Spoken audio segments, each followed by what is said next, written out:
Odamlar nima deydi gapiraversin, odamlar gapirishdan hech qachon charchamagan. Sen tug'ilsang ham odamlar gapirgan, sen o'lsang ham odam gapiradi. Tug'ilganingda agar falonchining xotini tug'ibdi, qiz tug'ibdi deb agar gapirgan bo'lsa, o'lganingda falonchini xotini o'libdi yoki pismadonchini onasi o'libdi deb ham gapiradi. Va gapirish hech qachon tugamaydi. Biz odamlarni gapirishini yoki odamlarni og'ziga qarab ish tutishni yoki odamlarni og'ziga xo'jayinlik qilishni bas qilishimiz kerak.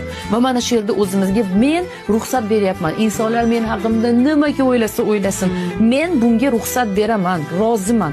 Va menga bu bilan ishim yo'q. Men mana shu yerda mana shu holatni kontrol qila olmayman, nazorat qila olmayman, bu holatni to'xtata olmayman. Ularga kelib har biriga o'zimni oqlab, men aslida unaqa ayol emasman, to'xtanglar deb men isbotlamayman. Isbotlagim ham kelmayapti deysanda, mana shu yerda buni qo'yib